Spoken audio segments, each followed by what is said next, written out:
On prend un peu de recul sur vos réseaux sociaux? Ouais. Allez, vous la connaissez cette photo certainement, c'est une photo que vous avez Ah ouais, postée là. sur votre compte Instagram. Alors ça, vous avez marqué en légende dîner avec les futurs aventuriers de koh. La cohésion avec les candidats d'une émission comme koh, c'est important pour vous? Ouais, c'est quelque chose. Alors déjà, il faut savoir que je suis, je pense, la seule présidente d'une société de cette dimension-là, hein, qui met automatiquement un point d'honneur à rencontrer les candidats des émissions de koh. Donc ça veut dire que dans mon agenda, il y a 6 à 7 jours qui sont bloqués, 2 fois par an, correspondant aux deux saisons qu'on produit, pour les rencontrer. Et donc, moi, ces gens-là qui rentrent dans koh, alors je ne suis pas la seule évidemment à les avoir choisis, mais j'ai vraiment voulu qu'ils soient là. Donc, passer un moment avec eux après leur aventure, ça me fait plaisir aussi, parce qu'on les a choisis au début, ils étaient vierges de cette aventure, et après on les retrouve, donc j'ai envie d'échanger avec eux, j'ai envie de savoir comment ils ont vécu l'aventure, et puis souvent, la manière dont ils nous racontent l'aventure, ça nous aide à la faire évoluer. Mhm. Parce qu'il y a des choses auxquelles on n'a pas pensé, puis parce que nous, on ne la vit pas sur une plage. Donc j'adore ces échanges-là. Toujours sur Instagram, j'ai chopé cette photo-ci avec la légende suivante. Traverser le palais royal le matin en promenant son chien, le bonheur. C'est votre bonheur, votre chien? Oh là là. Alors moi, j'ai mon chat qui est là d'ailleurs, qui est en train de dormir dans son Il panier. s'appelle comment? Elle s'appelle Hip Hop. Hip Hop. Elle, pardon. Alors déjà, je vous dis, j'ai un attachement particulier avec les animaux qui vraiment ont contribué à beaucoup m'aider quand j'étais jeune. Et puis, j'ai la chance de vivre à côté du Palais Royal. J'ai emménagé assez récemment, il y a 8 mois. Et la beauté de l'endroit, c'est-à-dire que je vais promener mon chien soit au Palais Royal, soit dans les jardins du Louvre. Et c'est idiot, quand vous êtes parisien, vous ne savez pas qu'il y a des jardins. Je ne parle pas des Tuileries, je parle des jardins du Louvre où il y a des sculptures de Mayol qui sont exposées, donc qui sont en libre accès puisque c'est un jardin public. Et donc là, vous êtes comme ça, et vous vous tournez vers, vous avez le Louvre, vous allez là, vous voyez la Tour Eiffel, vous dites pas possible, c'est le plus bel endroit du monde. Trop de beauté. Bah oui. Bah oui, trop de beauté. Et troisième photo Instagram avant de passer à Twitter. Là, vous avez mis en légende Team ALP en team building chez Disney. Toujours cette cohésion d'équipe, cet esprit de team. Vous voyez, j'ai mixé les deux mots. Ah ouais. Et ben alors c'est drôle, surtout que sincèrement, moi j'ai fait beaucoup Disney avec mes enfants, donc j'étais pas ravie. Et je me suis dit, allez, on y va, on s'amuse. Donc je crois même que j'ai des oreilles de Mickey. Et j'ai trouvé ça très sympa. Puis c'est drôle de voir qui fait la tour de la terreur, qui a un peu peur, etc. C'est drôle.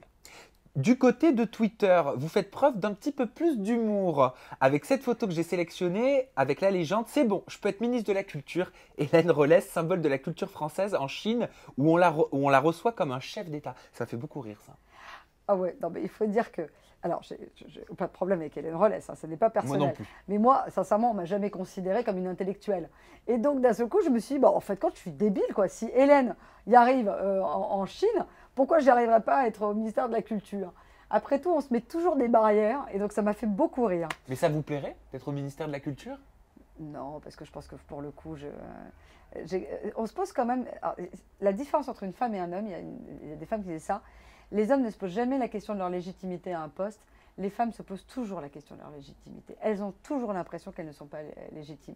Et maintenant, je dis aux femmes, vous prenez le poste et vous poserez la question après. Autre photo Twitter, celle-ci que j'ai bien aimée, dans laquelle vous dites installé devant la télé avec les kids et des McDo pour une soirée devant koh. Dites-moi ce que vous en pensez. Alors, j'ai identifié plusieurs choses. La première, c'est que vous regardez vos propres productions à la Ah ouais, télévision, j'adore ça. que vous mangez de la junk food Ouais, avec vos enfants et que vous demandez l'avis de vos tweetos. ouais, bah, j'ai trouvé... Bah oui, parce que je voulais savoir ce qu'ils pensaient du programme. Alors oui, ouais, j'adore les McDo. J'ai pris 32 kilos pour ma première fille et 28 pour la seconde. Donc je pense que j'aime bien, quand je suis enceinte, en tout cas, je mange beaucoup. Alors ça ne veut pas dire que je suis enceinte là. Mais ouais, puis c'est ma vie, quoi. Donc même, j'ai montré un peu mon intérieur. J'ai une grosse télé. Ça, c'est dans mon nouvel appartement. Voilà. Donc à côté du Palais du Louvre. Ouais. Et vos filles, elles ont le droit de regarder la télé-réalité. Bon là, c'est koh, c'est de Alors l'aventure. ouais, et alors je raconte toujours dans ma précédente société, donc qui était vraiment une start-up que j'ai fondée. ALJ. Ouais, exactement. J'ai créé 2 programmes. Et pour mes 2 filles, j'ai créé Les Ch'tis et les Marseillais pour mon ado, qui évidemment elle avait le droit, enfin je ne vais pas lui interdire de regarder les programmes que je produis quand même. Et j'ai créé Une saison au zoo pour ma petite, qui elle, pour le coup, avait à l'époque 8-10 ans et je ne me sentais pas qu'elle regarde les programmes de télé-réalité, parce que c'est quand même plus adapté à des ados. Donc voilà, donc c'est vrai. Donc c'est pour ça qu'on retrouve des codes quelque part dans une saison au zoo, hein. Ouais, Avec ouais. les caméras qui font penser à Love Ah bah Story. évidemment, Vous avez repris ce que vous faisiez. un Vous peu. l'avez adapté Je l'ai adapté aux animaux. aux animaux. Ouais, et au Dernière service photo public. Twitter et au service public. Dernière photo Twitter, c'est celle-ci, que l'on a envie de lui ressembler à 50 ans. Et c'est une photo de Julia Roberts en couverture de gala. Ah ouais, et puis alors moi je suis tellement contente d'avoir 50 ans. Là je dis d'ailleurs Bientôt, d'avoir même. bientôt. Voilà. Mais ouais, mais moi depuis que j'ai 48 ans, je pense que j'en ai 50. Je trouve ça génial.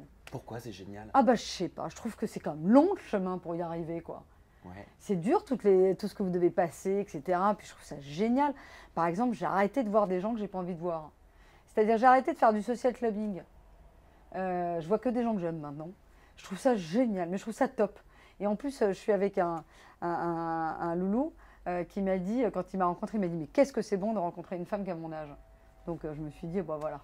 Et la télé, vous comptez continuer longtemps? Oh, je m'amuse encore énormément. C'est vrai? Ah Il ouais. n'y a pas d'habitude qui s'est installée encore? Oh, bah, il y a sûrement des habitudes, mais déjà parce que je change de société, donc déjà je les bouleverse. Et puis ah non, moi j'adore. Vraiment, je regarde tout le temps la télé, j'adore ça. Vous pourriez vivre sans? Sans la télévision? Ouais. Oh non. Pas, j'aurais du mal à vivre sans la regarder. Vous avez réalisé tous vos rêves? Ouais, quand même. Professionnels? Professionnel? Ah ouais, à un moment je voulais travailler aux États-Unis. Sans ça, c'est celui-là, je ne l'ai pas réalisé. Alors c'est lequel le rêve ultime professionnel?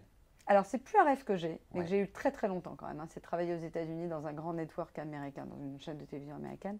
Bon, ça c'est fait, check. Voilà. Et là, en fin de compte, maintenant, je crois que je suis plus dans ces ambitions-là. Je suis très heureuse. Et puis, je me projette pas beaucoup, quoi. C'est vraiment, je suis une opportuniste. Donc, un jour, je vais saisir un truc et je vais le prendre et je changerai ma voie. Peut-être au niveau personnel? Vous avez un rêve ultime? C'est quoi votre plus grand rêve de vie? Perso? Ouais. Oh putain, le dossier. Non, oh bah moi je suis. Après, c'est un rêve de maman, donc je suis quand même sur l'idée que mes enfants soient heureuses. Et donc je fais tout pour qu'elles. Je dis heureux parce que mon compagnon a 3 enfants, donc on est 5 enfants à la maison maintenant. Il y a 5 enfants. Et donc c'est qu'ils soient tous heureux, quoi. C'est Et un bel épanouis. objectif. Voilà, c'est tout. C'est peut-être même le plus beau des objectifs. Bon, en tout cas, voilà. Parce que quand ils seront heureux, moi je serai rassurée.